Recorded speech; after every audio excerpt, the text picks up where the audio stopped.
En este caso nos acompañan Gloria Peirano, ella es novelista y docente universitaria, Claudio Seijer, periodista cultural y editor del suplemento Radar del diario Página 12, Carlos Aleto, también otro experimentado crítico, periodista cultural, crítico y novelista.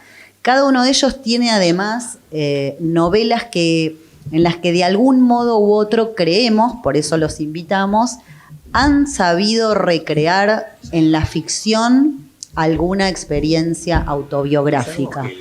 El último título de... Bueno, se prendió la radio.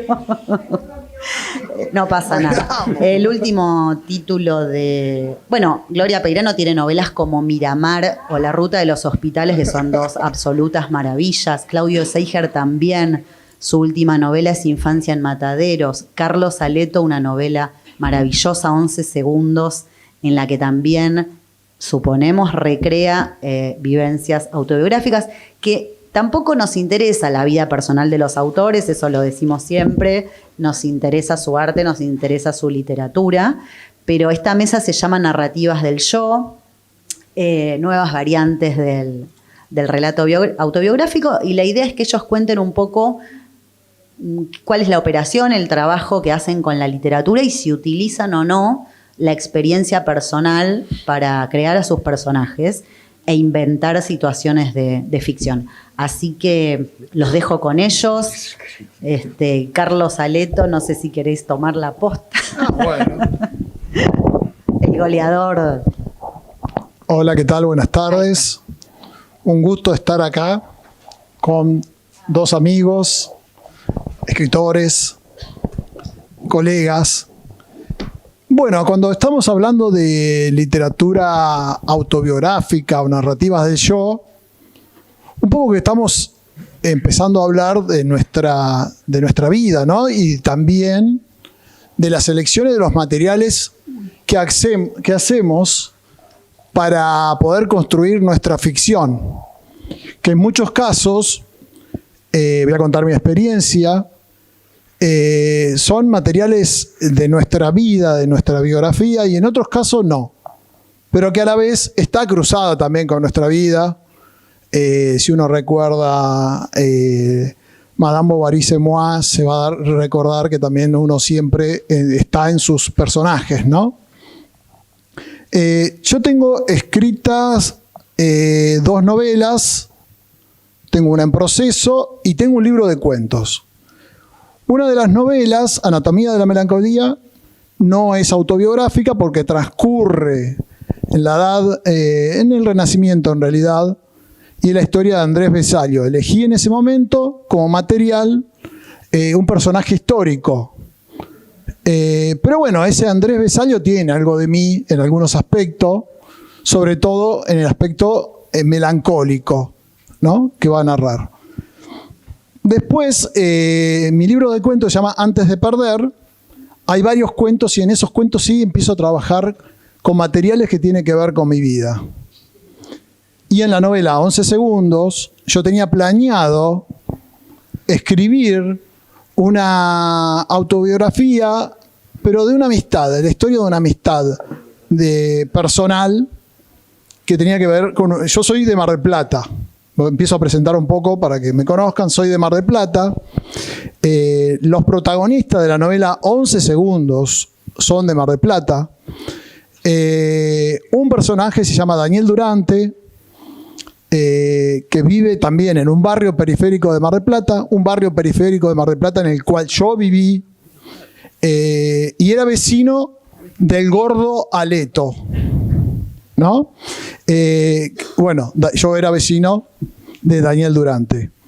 Ahora, cuando empiezo a construir estas historias y a tomar estos materiales, me doy cuenta de la ficción que comienza a ver a partir de la memoria, ¿no? De los recuerdos. Es decir, el primer filtro de ficción son los recuerdos.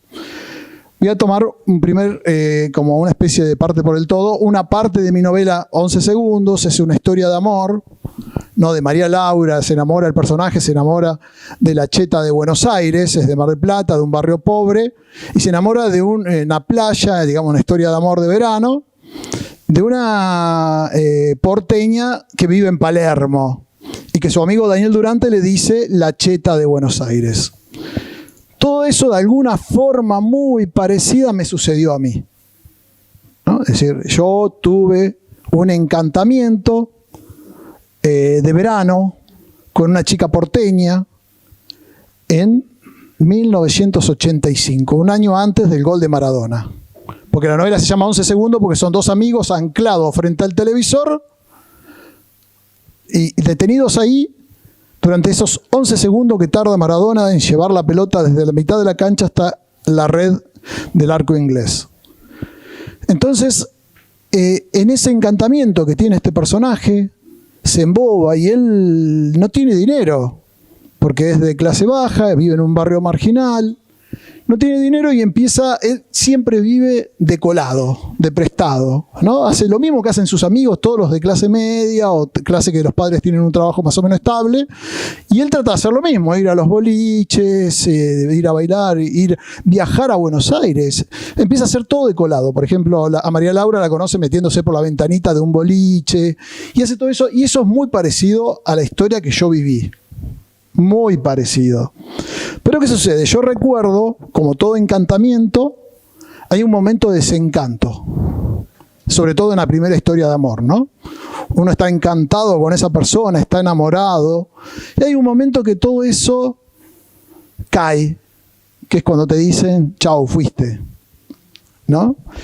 Y yo recuerdo, en mi historia personal, individual, yo recuerdo que ese día pasaban en 1985 la película que había sido censurada durante la dictadura, que se llamaba Criacuervos.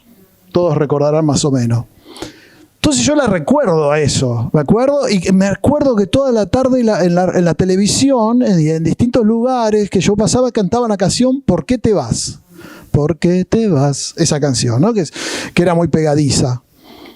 Yo lo recuerdo perfecto, que fue ese día en el que María Laura, que casualmente se llama María Laura, deja al gordo Aleto. Entonces, recuerdo ese día. Entonces yo dije, bueno, para hacer una reconstrucción mucho más cierta de la historia, voy a ir a la hemeroteca a buscar en la televisión la programación. Entonces yo voy a saber exactamente qué día fue el día que María Laura dejó al gordo Aleto, ¿no? Quería hacer esa vivencia. No existe. Es decir, mi recuerdo tiene eso, pero en esos días que sucedió eso no está. Y así me pasó con un montón de documentación y con amigos. Yo iba y le decía, che, ¿te acordás el día que pasó esto? No me acuerdo. Entonces me di cuenta que la memoria y el olvido era el primer filtro que tiene de ficcionalización la literatura del yo. Es decir, yo estoy contando una historia, pero que en realidad no fue así, o aparentemente no fue así, o el tiempo la transformó en otra historia. Es decir, cuando estoy contando la historia de esos pibes adolescentes, y te debe pasar también a Claudio, yo leí su libro Infancia de Mataderos, que cuenta su historia de infancia, me imagino que capaz que algo de eso también tiene, ya a él le tocará hablar. Estaba buscando. El fallido. Exactamente, bueno, hay una reconstrucción de esas infancias, de esas adolescencias, de esos momentos, y en 11 segundos transcurre la vida, toda mi vida, es decir, la que yo creía que era mi vida, porque yo iba a escribir mi vida con la de mi amigo, que eran dos amigos que se prometían que si un día podían salir de la pobreza o salir del barrio, el otro no se iba a olvidar del que quedaba y lo iba a ir a rescatar, ¿no? Esa era la promesa. Y en cierta forma, el gordo Aleto, en un momento dice, bueno, yo tengo una clase ahora de clase media, tiene planta alta, tengo una pileta, los pibes van a un colegio privado, tengo un auto, y mi amigo sigue viviendo en la villa. Es momento de ir a rescatarlo, ¿no? Bueno, sucede algo en la novela que me sucedió a mí, que fue muy triste. Pero bueno, hay que leer la novela, y la novela trabaja, porque yo no quería contar una autobiografía de mí, sin olvidarme de que soy un hombre construido también de sueños. Entonces yo dije, bueno, también voy a incluir en mi autobiografía o en mi narrativa del yo los sueños, porque los sueños para mí son muy fuertes, ¿no? Es decir, pasa de la vigilia al sueño en la narrativa y también en la fantasía del escritor. Porque yo de chico, sin saber por qué, dije que quería ser escritor. Y a partir de ahí, los primeros materiales que tenía cerca era mi yo para escribir. Y si no, porque en mi casa había un solo libro, que era el de Doña Petrona, ¿no? Que lo tenía mi mamá en la biblioteca. Es más, fui a la biblioteca, ¿no? Porque yo no tenía material, lo único que entonces yo escribía historias que estaban basadas en los dibujitos animados, en esos dibujitos, historias de piratas, escribía, cosas que miraba en la televisión. Entonces me enteré, bueno, por supuesto que por las tapas de la revista, que había un escritor que se llamaba Borges, que salía en las tapas de todas las revistas, en todos los noticieros, y me enteré que existía un libro que era de Don Quijote de la Mancha. Y fui a la bibliotecaria y le dije, ¿ustedes tienen en esta biblioteca Don Quijote de la Mancha?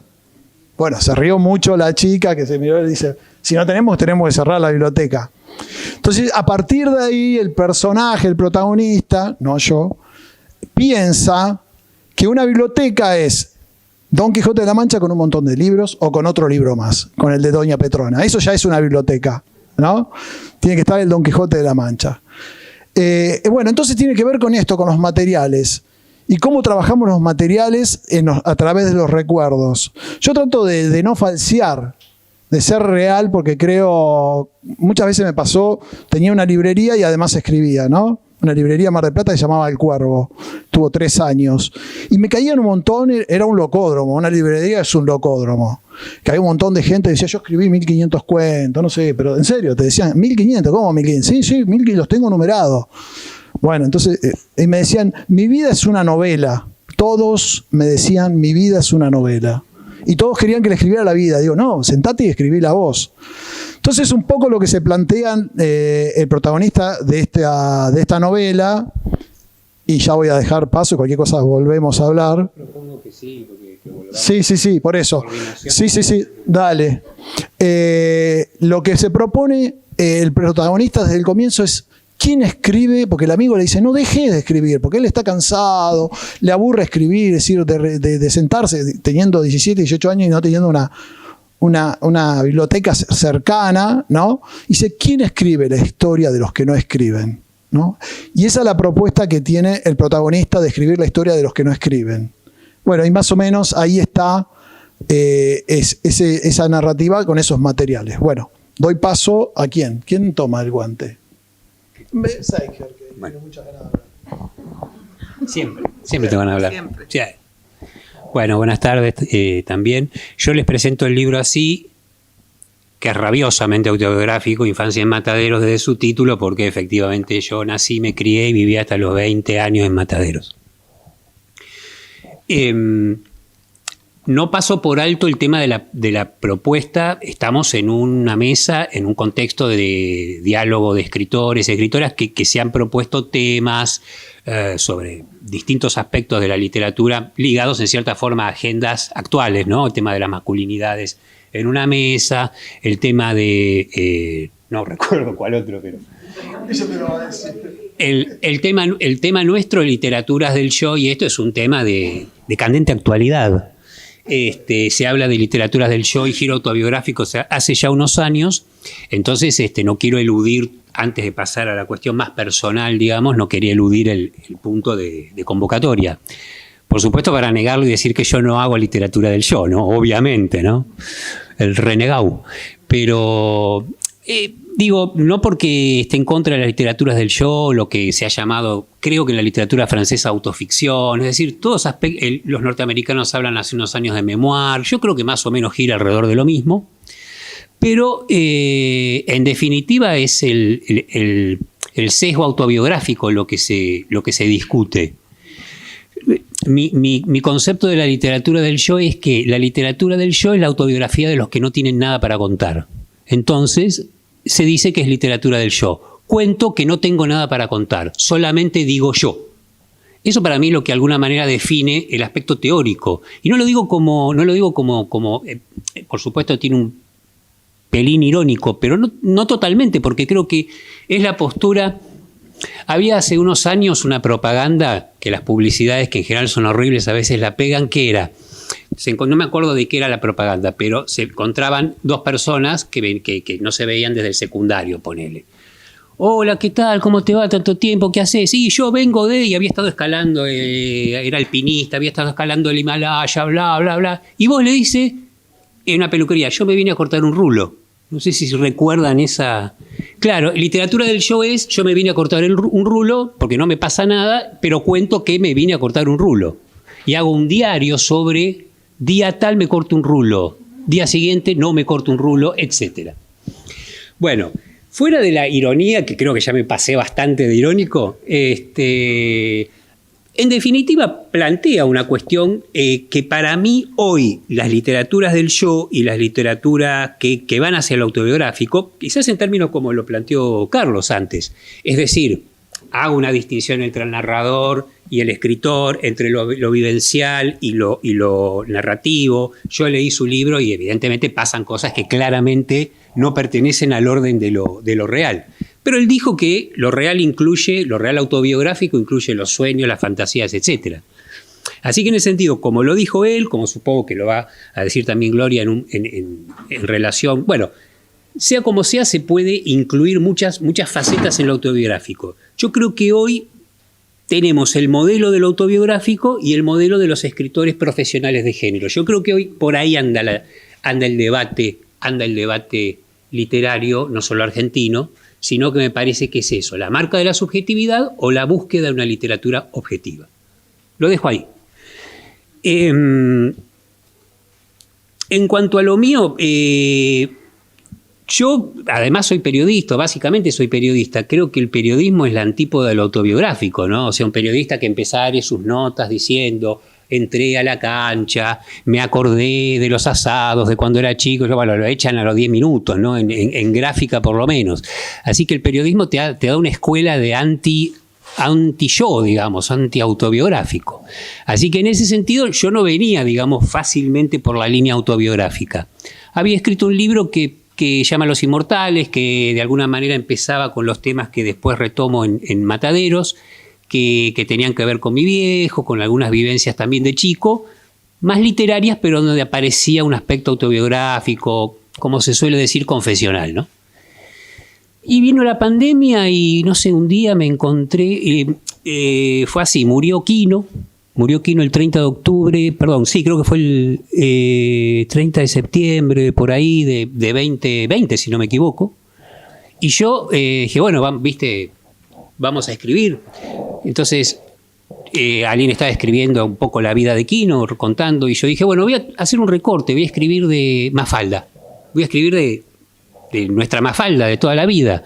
Y enseguida me transporté a Mataderos, donde misteriosamente las revistitas de Mafalda andaban, no sé, años dando vueltas por ahí, no sé quién las compraba, estaban ya muy manoseadas y rotas, y disparé para ahí, en la nota que escribí en ese momento. Y empiezo a asociarlo a que éramos una clase media más baja de lo que nos pensábamos, pero como sí había libros en la biblioteca, a diferencia de los libros que contabas, había muchos, no tampoco una locura, pero había libros, y había libros muy de sesgo de la cultura de izquierda, de los zurdos se diría ahora, que era del Partido Comunista, que mi viejo había sido del Partido Comunista y era muy del libro, ¿no? Entonces estaba lleno de libros, desde, por supuesto, de los clásicos del marxismo hasta Roberto Arlt, ¿no? Un escritor considerado de izquierda para la izquierda. Y me vi transportado a eso y empecé a tirar de esa cuerda de la infancia de la clase media baja, de que éramos, sí, teníamos libro, pero no había agua caliente. Viste un poco como lo que contabas vos de el gordo y el amigo rico y el amigo pobre, o el que después se acomoda. Y de golpe dije, acá hay para tirar una cuerda, acá quiero tirar de esta cuerda. Y poco tiempo después me puse a escribir Infancia en Mataderos. Y lo hice en términos absolutamente autobiográficos. Pero autobiográficos que ya me decían, pará, no me importa si es todo verdad. Me han llegado a decir, no, es verdad. Y la vieja de los sifoneros salía al balcón y gritaba: yo soy la reina de las pesetas, porque tenía demencia, empezaba a tener demencia. Y era verdad, pero bueno, no me importa, lo importante es que la historia esté contada. No, sí, pero era verdad. Entonces, desafiar tantos años de ficción y de literaturización y de artificio, desde la más pura verdad, quizás por supuesto, a veces la verdad que uno trata de recordar, digamos, de que es un recuerdo, es más verdadero como recuerdo que quizás como sucedió. Chequeé cosas con mi hermana, mis viejos ya están muertos y no podía consultar nada. Hablando de eso, el fallido. Les voy a dar un golpe bajo. Empiezo escribiendo que la vida del barrio estaba bastante determinada por un hospital que lo demolieron en la dictadura, que era el Hospital Salaberry, que era el hospital de Mataderos, el hospital de los pobres de Mataderos. Pobres y no tan pobres, pero de abajo, un hospital de aguante. Y yo fui una vez ahí, me llevaron a vacunarme una sola vez, después se creó el Hospital Santoyani, que existe todavía, y que era la estructura del Salaberry se fue al Santoyani, que ya era un hospital de frontera entre Mataderos y Liniers. Y yo prácticamente el libro empieza diciendo que cuando muere mi papá, hace pocos años, tenemos que ir a buscar el certificado de defunción a la casa de defunción, que no sé por qué, porque ya nadie vivía en Mataderos, por esas cosas de la vida. Mi papá muere en el barrio de Once y bueno, viste que los médicos, el que viene te trae a la funeraria o esas cosas que te agarran cuando estás en medio de estas situaciones, pum, nos ponemos a hablar y era de Mataderos la casa funeraria. El funeral, el velatorio fue en Mataderos y de golpe yo estaba con mi hermana y con mi familia y estábamos diciendo: ¿qué estamos volviendo a Mataderos? ¿Por qué? Y vamos a buscar el certificado de defunción a la casa velatoria unos días después, que quedaba enfrente del Hospital Santoyani. Todo esto lo cuento y pongo donde murió mi mamá, mi madre, digo en el libro, después cuento su historia, murió el 30 de abril de 1990. Lo pongo en el libro y después mi hermana me dice: te equivocaste, fue el 29 de abril, no fue el 30. Hablando de fallidos y de cosas, le equivoqué, o sea, esquivé el día, ¿no? Esquivé el día. Y miren que tuve chances y chances de... Tengo el certificado de defunción en casa, ¿no? Bueno, fui a verlo y efectivamente la fecha que figura es 29 de abril. Y bueno, y ahí quedó en el libro como si hubiera eludido el día de la muerte, pero es un fallido que cuando abro el libro me salta como una mosca, ¿no? No lo puedo tolerar. Eso era para contar, para matizar, primero para dar un golpe bajo, típicamente autobiográfico. Pero para matizar un poquito la cuestión de cuando uno en definitiva cree estar hablando con la verdad de lo vivido y se equivoca. Así que bueno, esto en principio, el libro en sí en general trata, más allá de que por supuesto hay elementos. A mí me preguntaron enseguida, porque cuando estaban las entrevistas para el libro, con el libro y todo eso, enseguida saltaba el tema de la literatura del yo y de todo como eje, y yo decía... Sí, yo lo defino como una novela autobiográfica. Entonces, bueno, el debate ¿no? Si es novela o no es novela, porque es más un híbrido. Yo decía, no, es una novela autobiográfica. Es decir, yo escribí una novela, pero es autobiográfica. Por lo tanto, el protagonista, no el narrador, basta. El protagonista soy yo, que vivió en Mataderos y confundió la fecha de muerte de su madre. Así que después seguimos. ¿Se limpiaron? Bueno, hola, ¿qué tal? Muy agradecida de que estén acá. Me estaba pensando, mientras ellos hablaban, bueno, yo la verdad que tengo muchas preguntas siempre alrededor de la escritura. En general, a mí las etiquetas, ¿no? En todo sentido, narrativa del yo, literatura de género, todo eso, me cuestan un poco, me gusta más la cosa más de emulsión, ¿no? Fluida, o sea, como si pudiera... Tengo la ficción de zafar, porque bueno, soy una gran fóbica, entonces yo todo el tiempo tengo la idea de que zafo de todo esto. Eso por un lado.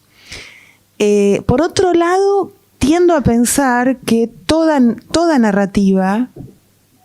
digamos que así como el yo poético, ¿no? No existe, el yo lírico no es el yo del autor, sino que es el ritmo, ¿no? Del poema. en la narrativa, el yo, digamos, es el ritmo narrativo y el lenguaje. O sea, la categoría del yo en una novela no es el autor, digamos, porque está puesto ya, tamizado por la alquimia del lenguaje, puesto en otro lugar. Y creo además que en toda novela hay elementos autobiográficos, no solo en lo que se denomina narrativa del yo.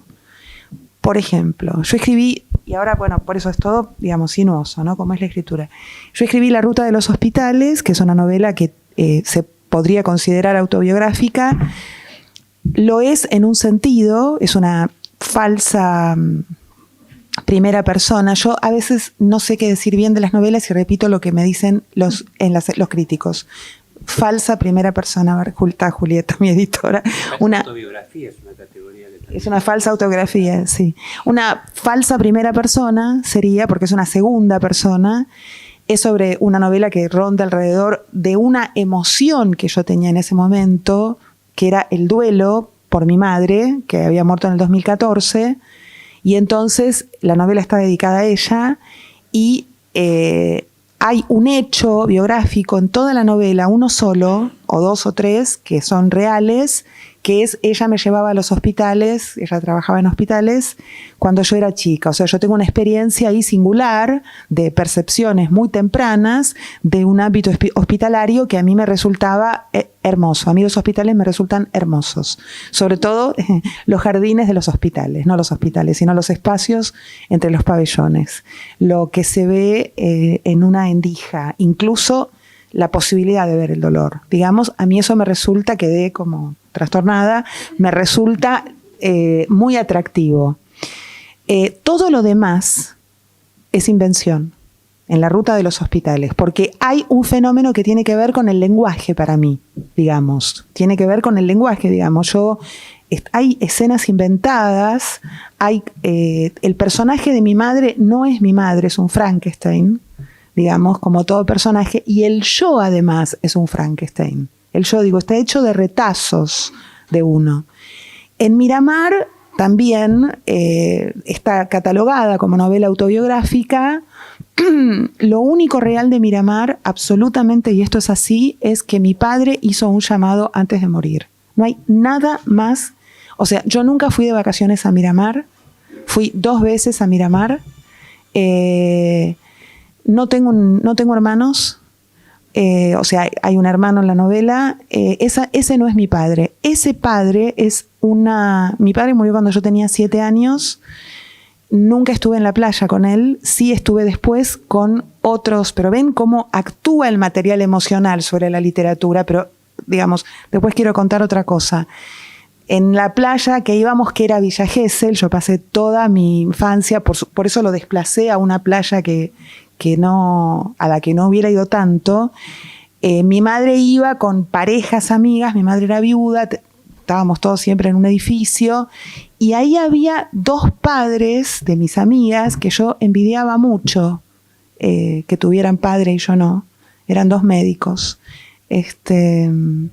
Y es una conjunción de personaje entre esos 2 hombres que yo miraba en ese momento. Mi padre no estaba, digamos, no está ahí. Entonces, todo lo que rodea a Miramar, que tiene que ver con la muerte del padre, con la búsqueda, con la existencia, bueno, no sé si la leyeron, de esa amante joven del padre, es todo una invención que surge de un elemento emocional. En este momento yo estoy tratando de escribir una novela que está plantada en un yo, que no tiene elementos autobiográficos, digamos, padre, madre, etcétera, ¿no? Que es lo que sería ficción, o sea, no narrativa del yo. Permanentemente aparece en la novela elementos igual que en Miramar, igual que en Manuel Corazonámbulos, igual que en La ruta de los hospitales, escenas mías.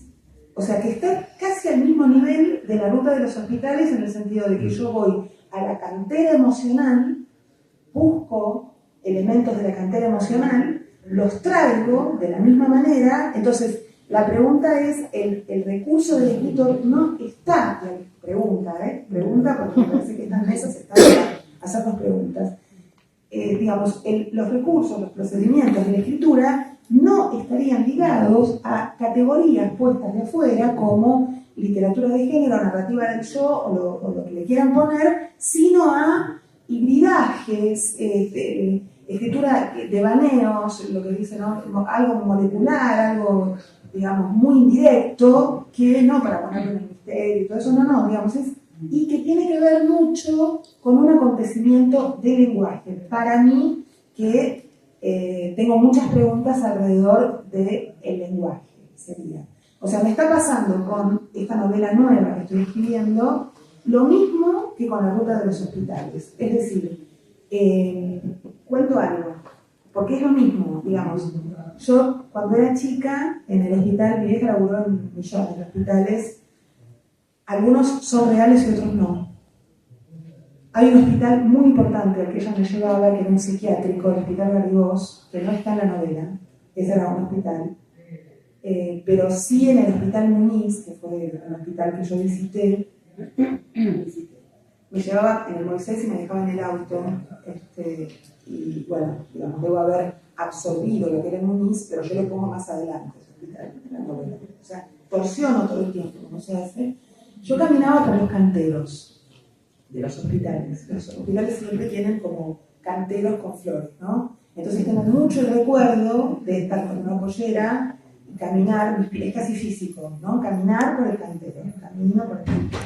Eso es un hilo invisible en La ruta de los hospitales, que está contado una sola vez, que yo sé que está sosteniendo como hilo tenso, invisible, toda la novela. O sea, la caminata esa, eso lo sé yo, ¿no? Y a mí me sirve ese anclaje de caminata para eso, ¿no? ¿Qué hacía yo en los hospitales? Recorría los jardines, espiaba a los enfermos, las guardias las salas de pediatría no se podía entrar, la puerta entornada de la sala de pediatría, que mi madre no me dejaba entrar, lo entornado del hospital, ¿no? Lo que hay adentro, sobre todo en la sala de pediatría. Toda esa atmósfera está en La ruta de los hospitales, pero sobre todo está la memoria física mía de caminar en un cantero finito, digamos. ¿Qué está detrás de La ruta de los hospitales? Eso para mí. Después yo lo rellené, carne al hueso, dice Virginia Woolf, ¿no? De una novela. Lo rellené, o Kafka dice, Piglia dice de los diarios de Kafka, en El último lector, algo hermoso, que es Kafka escribe un diario para ver las conexiones que no ha visto al vivir, ¿no? A veces uno escribe para ver las conexiones que no vio. Y en esta novela hay algo que es muy importante que me pasa desde que soy muy chica, que es un imán para mí, que es, cada vez que yo voy, no les voy a contar porque bueno, no está publicada, esto solamente, porque es lo mismo, cada vez que yo voy por una autopista, desde muy chica, seguro nos ha pasado a todos, miro las ventanitas chiquititas de los departamentos. ¿Ustedes también las miran? Sí. Miro en la autopista 25 de mayo, un domingo a la tarde, 5 o 6 de la tarde, las ventanitas, siento tantas emociones, tristeza infinita también, interés, curiosidad. ¿Quién está del otro lado? Es una cosa que para mí hay algo que me habita desde hace mucho tiempo, y si alguien me preguntara ¿qué quiero contar? La ventanita de la autopista. Para eso voy a escribir 150 páginas, 200 páginas, para terminar en la ventanita. Esto es lo que yo sé. ¿Se entiende? Después el lector lo que tiene que es maravilloso. Y uno agradece tanto que la novela sea tomada como autobiográfica, porque cada lectura es una delicia. Es una devolución hermosísima. Lo mismo que si yo leo Infancia en Mataderos y le creo todo lo que dice, porque yo lectora creo. Entonces a mí me han dicho, a mí me pasó lo mismo, gracias por contarlo de Miramar, yo tuve un hermano. Eso para mí vale oro, porque eso es una lectura, no es que yo estoy en contra. ¿Cómo podría estar en contra de una lectura de la novela que la lee como autobiográfica? Es parte del juego de la literatura. Yo leo como autobiográfica novelas y digo, esto le pasó a, o sea, estoy buscando, me encantan los diarios, me encantan las memorias, soy chusma, me encantan las cartas, y leo, como la lectura es algo, un fenómeno muy especial. Bueno, esto digamos como ideas, no ideas, sino preguntas, sobre todo interrogantes, que por supuesto me parece que es un ámbito hermoso acá, lo que ha armado Verónica, hablar este año, diálogos de escritoras y escritores, que nos permite, digamos, conversar e interrogarnos, no estar de acuerdo o estar de acuerdo y pensar, reflexionar sobre nuestro hacer, ¿no? con la literatura, cómo es. Yo tengo en este momento muchas preguntas, se nota que tengo mucho, vine acá a plantear preguntas. Estoy como muy pensando mucho en la novela que estoy escribiendo. Además, un autor o una autora le cuesta un poco, por lo menos a mí, hablar de lo anterior. Yo siempre hablo de lo que estoy haciendo. Tengo en este momento la ventanita de la autopista 25 de mayo acá. Y me gustaría hablarles horas de eso. ¿Se entiende? Es como queda atrás. Y después habría algo, yo también hago un poco de cine, o sea, documentales, todo. Bueno, no voy a usar el grado pasado, hago cine, documentales, y el documental trabaja con un concepto de lo real. O sea, le roba fragmentos de lo real, documentales, digamos, esta es la idea, ¿no? Pero hay una cantidad de que se parece a la narrativa del show. El documental es lo real, no es lo real.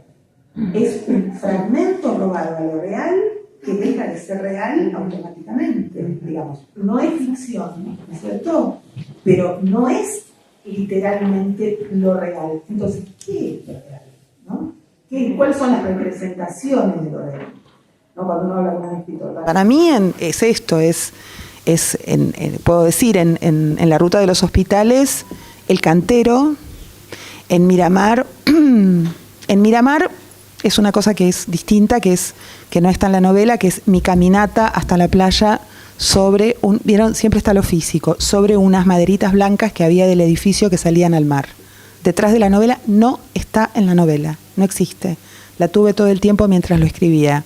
O sea, yo caminaba a las 2 de la tarde con un libro, cuando las madres dormían y todos dormían y mis amigos también dormían, y iba a las 2 de la tarde, que no podía porque vieron que antes 3:30 teníamos que bajar. Yo por lo menos 3:30 llena de Zapolán.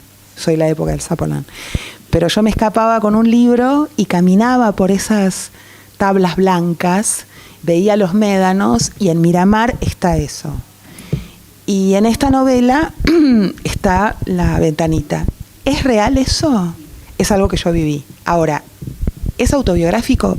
Sí, pero hay una torsión que yo le doy en 2 novelas llamadas autobiográficas y en otra que no tiene elementos autobiográficos así como para catalogarla de narrativa del yo, que es la que estoy escribiendo, que es exactamente lo mismo. Entonces, bueno, ahí tengo una pregunta.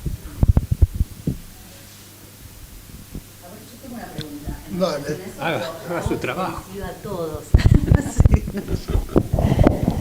No, me impresiona esto que decís. Vos hablás de una imagen, la ventanita, una visión, que más allá de la trama, planteás, se despliega en profundidad, como si la novela o la operación estética, la operación literaria, intentara en realidad amplificar, profundizar en una imagen, en una emoción, en una cuestión casi puntual. Entonces quisiera preguntarles a Claudio y a Carlos, si más allá de las tramas, de ese despliegue lineal que hay en cualquier secuencia, o cualquier trama secuencial, ¿ustedes creen que sus novelas responden de alguna manera a eso? ¿Hay una imagen, hay una visión, hay una emoción que en realidad sintetiza toda la novela?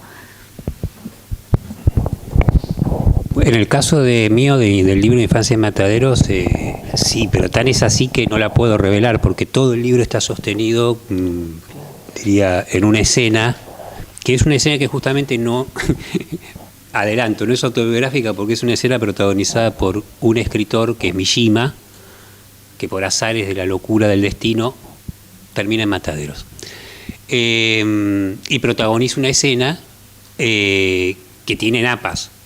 O sea, no es totalmente ficticio, en parte protagoniza como una novela de Kawabata y en parte protagoniza cosas que quien viene leyendo entiende que han sucedido en el plano del autobiográfico. Pero digamos, me impacta la pregunta o me impacta cómo lo planteó ella respecto de que, digo, en mi caso es literal, o sea, toda la novela está recostada no solo en esta escena, pero esta escena para mí, puesta como al final, y no puedo contar más, pero como toda una novela que... ¿No es real, Claudio? No, esencialmente no es real, es literaria. ¿Es literaria. No, tampoco. Tampoco. Es una escena, como hay cartas robadas, hay escenas robadas. Pero hay otras escenas. Es decir, yo trabajé el libro con el concepto de fragmentos, secuencias de fragmentos y escenas. Yo las llamo escenas reveladoras. Las escenas reveladoras seguramente no revelan más de lo que describen. No son narrativas las escenas, son descriptivas. Yo creo que a mí, digamos, pensar en escenas me abrió muchísimo el campo de salir un poco del agotamiento que uno tiene con la idea de argumento, de trama, de que estar todo el tiempo armando tramas. A mí trabajar fragmento y escena me sirvió en ese sentido muchísimo. Por eso es muy atendible la pregunta. Quería hacer una aclaración para pasarle a Carlos a responder, pero cuando yo porque vos hablaste de hibridación o de híbrido, usaste una palabra que me gustó, emulsión. ¿Cómo? Emulsión, o sea, frente a la idea un poco rígida que yo planteé un poco así tajante de literatura del yo y géneros, yo comparto absolutamente. Bueno, Infancia y Mataderos es un libro mucho más híbrido que literatura del yo, ni hay que hablar que de género. Yo lo planteé como que, más allá de que creo que la mayoría de los escritores nos interesa lo híbrido, hoy, digo, en términos, no digo de mercado, pero en términos de la real realidad, está planteado así. Hay literatura, decía, así se vende la literatura hoy, está literatura del yo y género. Y los géneros son, ya sabemos cuáles son, los llamados géneros populares. Digo, no lo inventé yo, quiero decir, no lo defiendo como diciendo tomo la bandera de tal contra tal, no, para nada. Pero es la realidad de que en la que estamos enfrentados y así se trafica la literatura, o como literatura del yo o como literatura de género. Son las marcas de legibilidad que hoy se le plantean al lector. Pienso que a partir de todo el tema de los formatos audiovisuales, los géneros, y bueno, a lo íntimo de la literatura le está quedando lo íntimo, el yo, digamos, ¿no? Pero bueno, igualmente lo más interesante es eso, es que creo que coincidimos y no sé, Carlos, me anticipo la respuesta, pero leyendo tu libro, que también la idea de escena es importante, ¿no? Bueno, me impactó ese sentimiento sobre las ventanitas, las ventanitas del amor. Porque es algo, bueno, Keith Popinga, que es un personaje de George Simenon, el hombre que miraba pasar los trenes, ¿no? Es impresionante porque yo vivo en una ciudad que tiene pocos trenes, es decir, un tren que sale a la noche de Mar del Plata a Buenos Aires, pero yo me quedaba mirando las ventanitas de los trenes y eran esta misma sensación, ¿no? Que yo quería...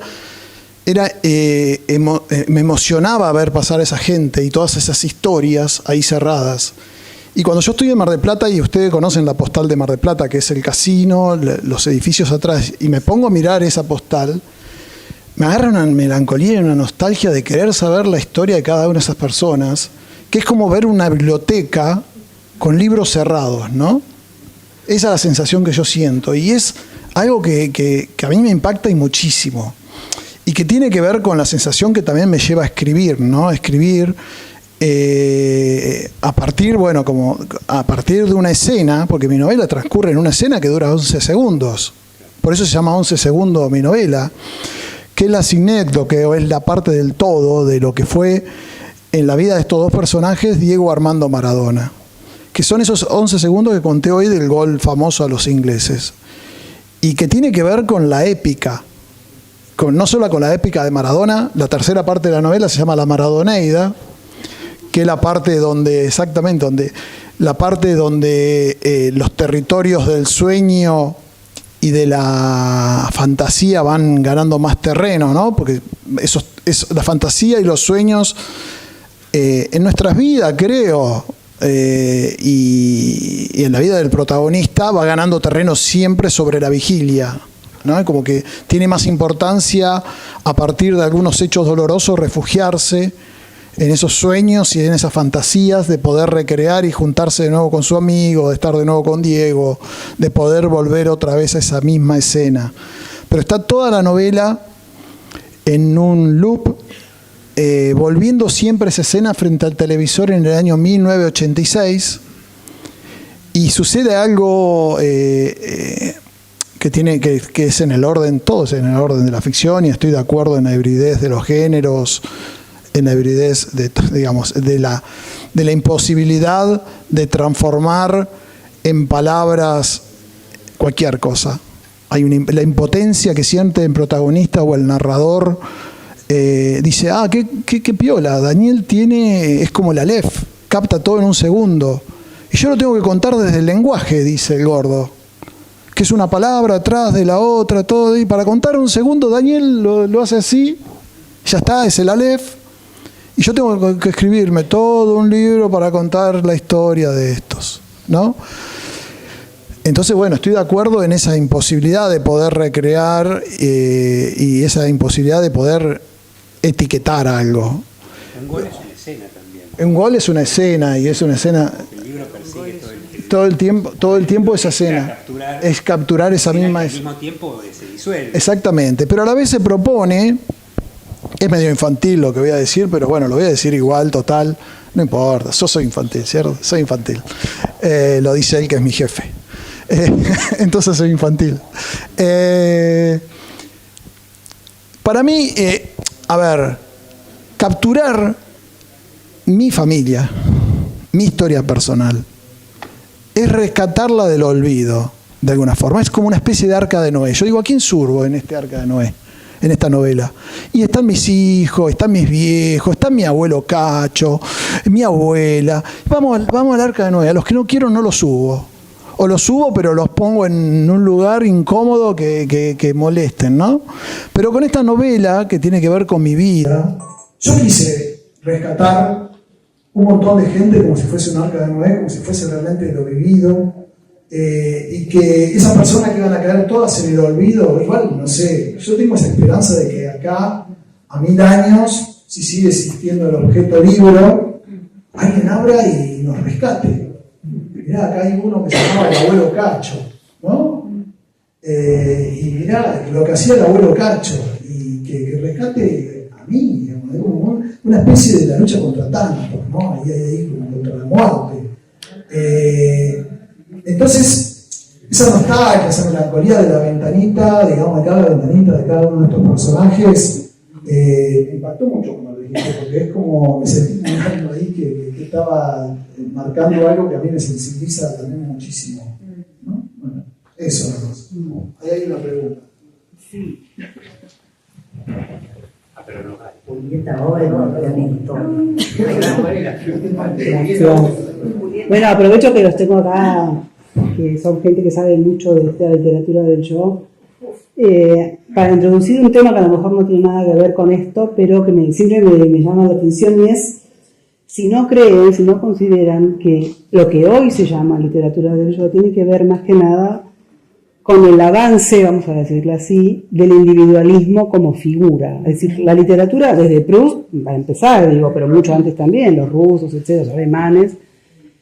¿Proust es literatura del yo? Probablemente sí, pero nadie decía que era literatura del yo. Decía cómo describe, cómo recuerda la memoria, la Magdalena, etcétera, etcétera, ¿no? Pero hoy se llama literatura del yo. Y creo que no importa tanto si es ficción o si no es ficción. Es muy difícil decir si es ficción o no. Creo que vos acertás al decir que lo que marca la diferencia es el lenguaje. Y desde que el momento que estás escribiendo, ya no soy yo. Hay por lo menos un segundo o una tercera o cuarta persona. Entonces, quería preguntarles eso. ¿Qué piensan? Si, no tanto la categoría del yo, es decir, no se llama o no se deje de llamar, sino si tiene que ver con esa especie de... Se fue armando algo con el individualismo desde todo punto de vista social, económico, político, y quizá en la literatura también aparece como algo del yo, en realidad que está puesto lo que está puesto en el centro es lo individual frente a lo colectivo, ¿no? Por también circunscribirlo un poco a lo que está pasando hoy, ¿no? Gracias. Sí, qué pregunta interesante, Julieta. Sí, yo creo que me quedo pensando mucho. Lo que pasa es que la categoría misma del yo, que sería la categoría de la gente, ¿no? Perdón, no voy a hablar de sintaxis, pero la categoría del yo, que es la categoría de la gente, nosotros estamos organizados en español para pensar en yo canto una canción. O sea, hay un patrón sintáctico en nuestra cabeza que tiene el orden de, porque como la materia prima del escritor es esto, yo canto. Hay otras lenguas, la mayoría de las lenguas tiene esta organización. O sea, hay 6 tipos de orden. Pero hay otras lenguas, por ejemplo el coreano, que no hablo, pero sé cómo es la organización, que es objeto, verbo, sujeto. El mar es visto. Entonces, esa, por supuesto en Oriente, ¿no? Sin romantizar nada de todo esto, porque digamos no conozco coreano, también en guaraní, ¿no? Que ahora me bajé una gramática porque voy a dar en la universidad la novela de Marina Clos, Tres Truenos, y trabaja justamente la cuestión de lenguas en contacto con el guaraní. Yo creo que hay algo es así, lo creo de verdad, que hay algo de epocal que tiñe el lenguaje y que tiñe entonces la manera, porque digamos, como bien dijo Julieta, Proust sería literatura del yo, ¿no? Hace años que se habla, ¿no? Esto del giro autobiográfico, digamos, cuando en realidad la poesía viene trabajando sobre el tema del yo lírico y lo que es el yo poético desde hace muchos siglos y, digamos, se sabe que hay una distancia grande, hay algo en la cuestión del entiendo la pregunta, hay algo en la cuestión del individualismo extremo, del contar la propia vida, ¿no? Del contar la propia vida o de contar la propia experiencia. Y creo que acá también hay una enorme contaminación, no sé si vieron la entrevista que le hizo Universidad Nacional el 3 de febrero a Eric Sadin, de las redes sociales y de lo que todo tiene que ver con el individualismo, o sea, yo entiendo perfectamente, es otra pregunta más, es ¿la literatura puede de alguna manera recuperar o recoger una problemática de orden social? Pregunta absoluta, ¿eh? ¿Desde qué lugar? ¿Qué se hace con eso?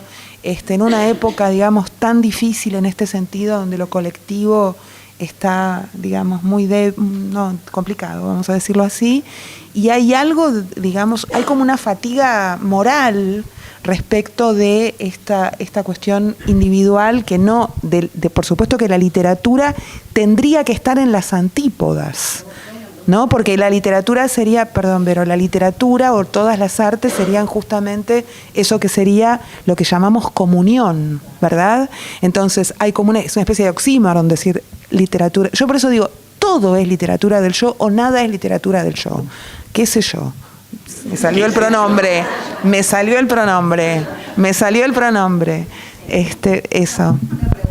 mejor es un poco básica. Mi editora le tenía que contestar.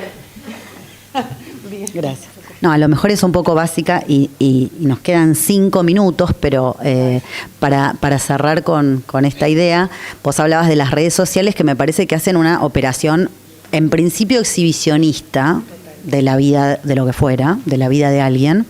Si la literatura no hace la operación justamente opuesta, que es recuperar o rescatar la intimidad de la persona, más allá de que los hechos sean o no reales, hay una verdad íntima, y cómo asocian ustedes esta idea de intimidad con la literatura y con lo que cada uno de ustedes ha hecho con su propia vida o no, en relación a esto, a sus memorias, sus recuerdos, ¿no?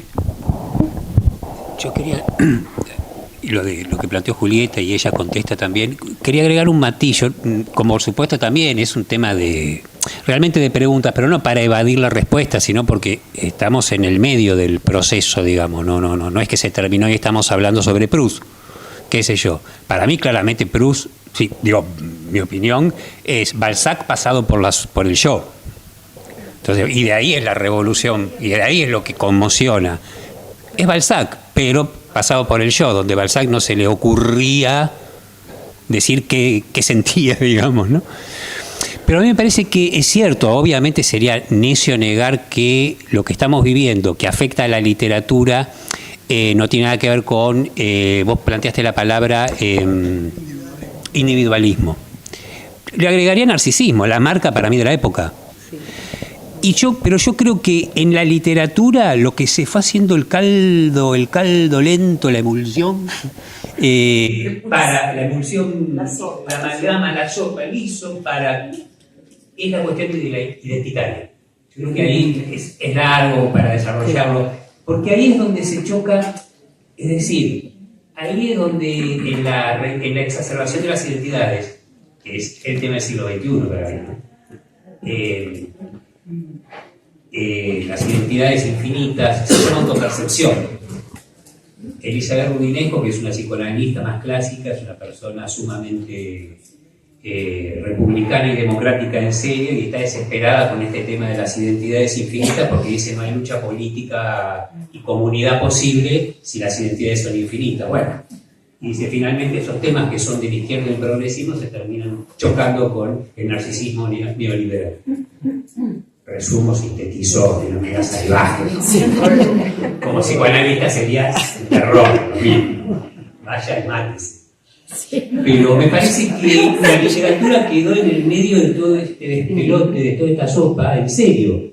Ahora yo, y con esto termino, no agrego más nada, yo reivindico de todos modos el gesto autobiográfico hoy, en medio de la literatura de hoy, y no en términos de obvios, no en términos de, che, pero esto exactamente es verdad, no es verdad, no, sino en términos de pacto autobiográfico, es decir, yo creo que los escritores tienen que empezar a hablar con la verdad y tienen que dejarse de poder de alguna manera con tanto artificio. Lo postulo así, nuevamente en términos salvajes, pero digo, no porque yo escribí una novela autobiográfica, porque ¿viste? A mí me pasó como escritor que empecé a sentir una cierta fatiga de los argumentos. Porque a otro escritor no le puede pasar eso y no lo disminuye en lo más mínimo, o sea, son cuestiones nuevamente subjetivas y individualistas. Pero me parece que hay algo en el aire de que, ojo, cuando la literatura está sufriendo una fatiga de los materiales, por decirlo así, y se repite, y entonces se crean mundos. A veces tenés novelas que hay 5 mundos contenidos en una novela, ¿no? 2 del Imperio Celta, 1 del futuro. Yo digo, che, creo que nos estamos yendo un poco a mambo con eso. ¿Por qué no volvemos a hablar un poco con la verdad? Y la verdad empieza por lo autobiográfico, en los términos en que los quieran entender. Bueno. ¿Puedo preguntar algo? Cierro, no, nada más. Para responder. Pero por sí o por no. Quería responder la pregunta. La última vez que saltó así.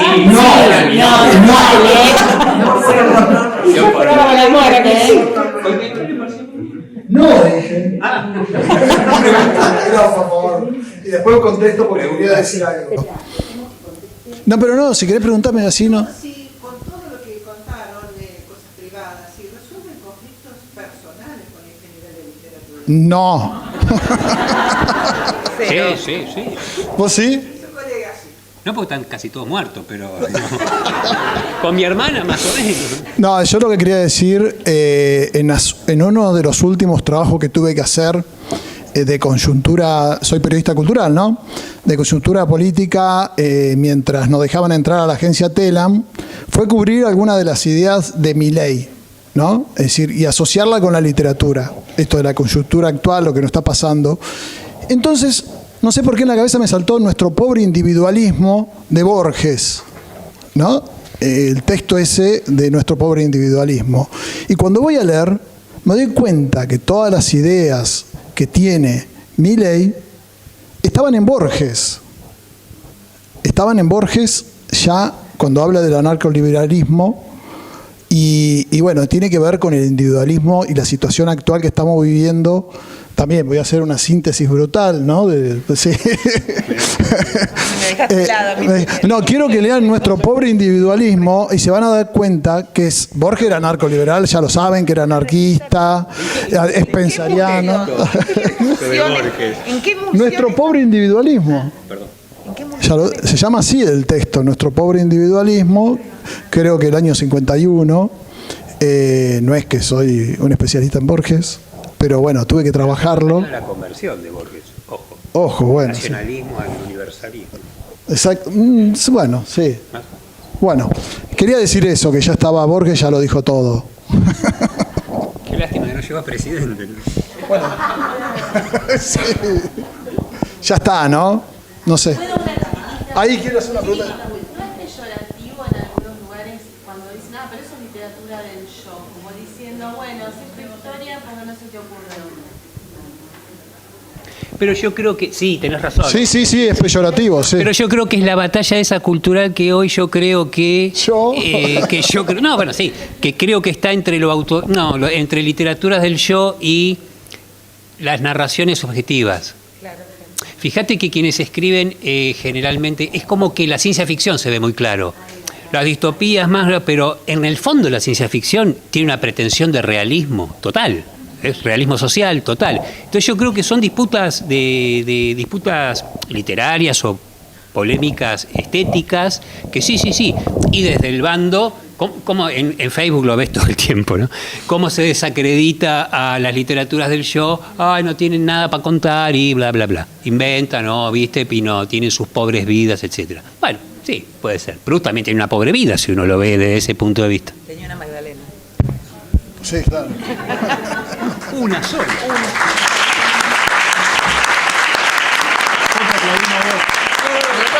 A vos.